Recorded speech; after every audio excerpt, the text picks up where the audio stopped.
Selamat siang Bapak, perkenalkan nama lengkap saya Yolan Sipolandon, saya mahasiswa Sosiologi semester 3 kelas A. Di sini saya akan mereview buku ketiga yaitu Teori Sosiologi Modern dengan buku yang berjudul Buku Pegangan Kontemporer Teori Sosial Eropa. Alasan ini merupakan sebuah pendekatan yang diadopsi oleh sebagian besar kontributor volume. Ini menekankan penyelam kesadaran dan penumpukan silang tradisi nasional dan intelektual dan mazhab pemikiran daripada berkonsentrasi pada ahli teori kunci. Bagi beberapa orang ini, beberapa fragmentasi sosial teori tetapi kasus juga dapat dibuat untuk melihat situasi saat ini sebagai salah satu kosmopolitanisme sebagai yang baik dan Turner. Sementara teori sosial Eropa kontemporer tidak bisa lepas dari bayang-bayang teori sosiologi klasik. Terdapat perbedaan yang signifikan dan warisan klasik. Yang bagian pertama yaitu tradisi disipliner. Pada saat yang sama, teori sosial saat ini mencoba untuk menahan atau mempromosikan penyebaran keahlian mereka terhadap mereka juga semakin disibukkan dengan menelusuri asal-usul dan strukturnya sehingga menilai apa yang disebut penulis dasarnya merupakan sebuah karya klasik dan status kanoniknya. Dan meskipun dapat dikatakan bahwa kebutuhan fungsional untuk karya klasik berkembang karena dari kebutuhan tersebut untuk mengintegrasikan bahwa bidang wacana teoritis dikemukakan oleh Alexander pada tahun 1989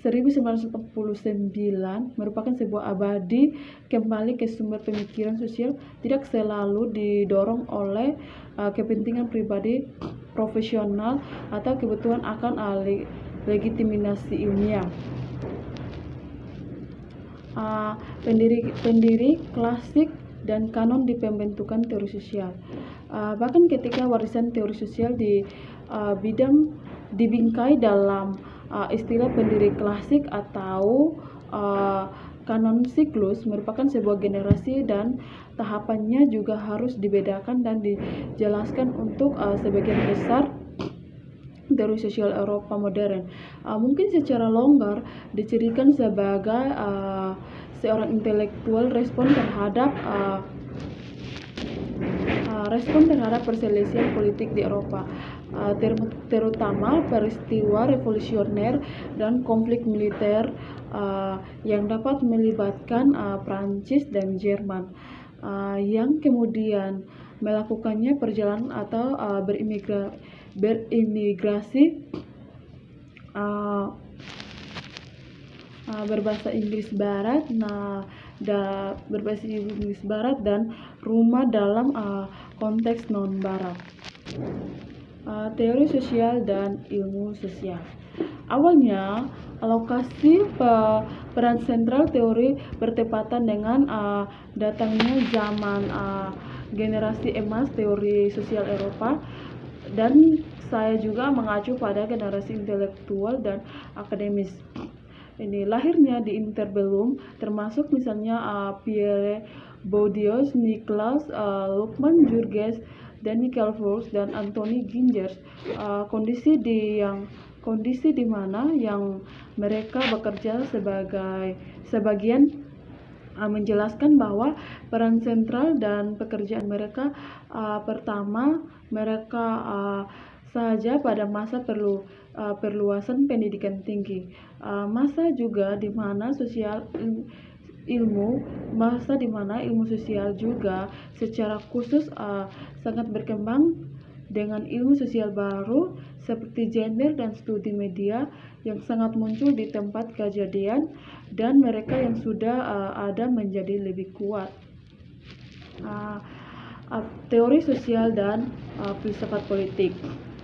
Ilmu pengetahuan dan ilmu pengetahuan dan tidak dapat dengan mudah dibatalkan.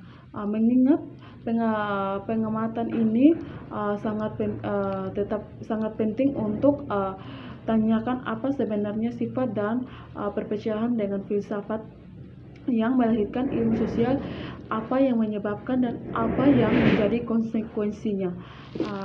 Jauh dari memberikan jawaban lengkap untuk semua pertanyaan ini, esai ini hanya akan mengklaim bahwa ini adalah pertanyaan penting untuk diajukan dan mungkin juga menunjukkan beberapa petunjuk bahwa jawaban mana yang dapat ditemukan untuk memahami sepenuhnya masalah yang dipertaruhkan dalam teori sosial kontemporer. Ia perlu juga untuk melanjutkan melalui rekonstruksi secara singkat tentang cara sosial dipisahkan dari politik dan secara bertahap mengambil alih peran politik. De separation juga merupakan sebuah teori sosial dari filsafat politik seperti yang didiagnosis oleh Boltanski dan De Venot adalah sering dianggap bertepatan dengan kemunduran filsafat politik.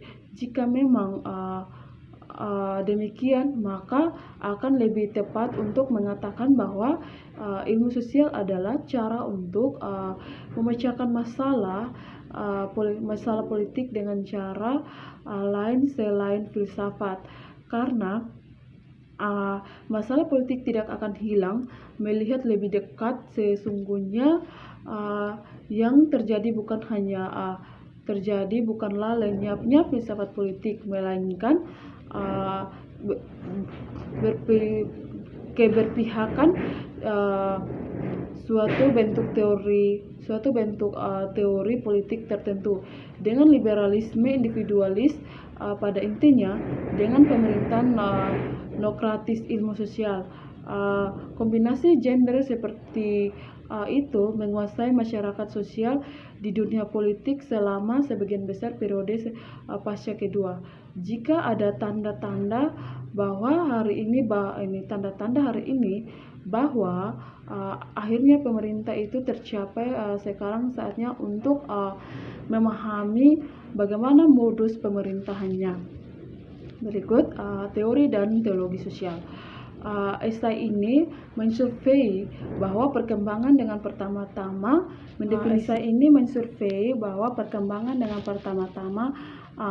mendefinisikan 3 kerangka kerja kontrak yang sangat luas, sehingga pemikiran sementara tentang teologi dan teori sosial ini diberi label sebagai berikut, yaitu yang pertama postmodern, kedua globalisasi, dan yang ketiga filosofis arti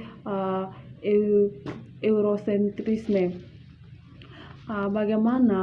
Bagian tengah esai yang menyatukan berbagai masalah epistemologi tentang hubungan antara teologi dan sosiologi bagian terakhir diakhiri dengan membedakan dan mengevaluasi 5 jenis argumen utama tentang teologi dalam teori sosial. Teori sosial Jerman kontemporer. Dalam iklim yang sangat terpolitisasi di era tahun 1960-an, Marxisme yang tumbuh subur saat itu pada awalnya berhasil untuk menolak peralihan ke dunia komunikasi. Usia Epigones, teori pasca Bourdieu di Prancis. Keunikan Inggris, teori sosial di Inggris Raya. Abad Skotlandia, kami kemudian akan melihat bahwa terutama tetapi tidak eksklusif empiris dan tenor individualis dari teori sosial Abad ke-19. Di awal abad 20, abad paradigma ini mulai terpecah-pecah, sebuah proses yang sangat intensif setelah Perang Dunia Kedua, sebagaimana dibuktikan dalam keragaman produksi teoritis sosial saat ini di Inggris sangat merupakan sebuah konteks yang semakin terintegrasi secara sistematis ke dalam jaringan pengetahuan transnasional produksi TP. Tradisi intelektual itu ada beberapa, yaitu bagaimana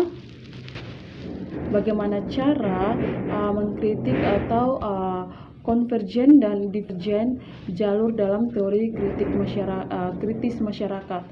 Yang ketiga, setelah dialektika postmodern pasca Maximis dan post serta posisi lainnya. Yang berikut hermeneutika, fenomenologi, dan antropologi. Yang berikut kognitif Eropa kontemporer, teori sosial, analisa peradaban, teori sosial dan sejarah komparatif, kosmopolitanisme, agenda penelitian ilmu sosial. Bagian yang berikut yaitu tema dan narasi. Narasi master Eropa tentang modernitas dan pelarian dari eurometisme, transformasi ketapel ke bom megatonnya, perang dan Holocaust. Yang menyertai keduanya adalah semacam puncak pencapaian Eropa, tetapi Perang Dunia Kedua partikular juga menandai tahapan penting dalam penurunan politik peringatan, Holocaust ingatan, dan trauma. Perspektif global, yaitu Euro untuk Amerika mendisiplinkan dekonstruksi dan diaspora teori sosial Amerika, pertemuan antara Eropa dan teori sosial Asia, teori sosial Amerika Latin, dan modernitas, epilog Asia dalam sosiologi Eropa. Baik, terima kasih atas review buku ketiga teori sosiologi.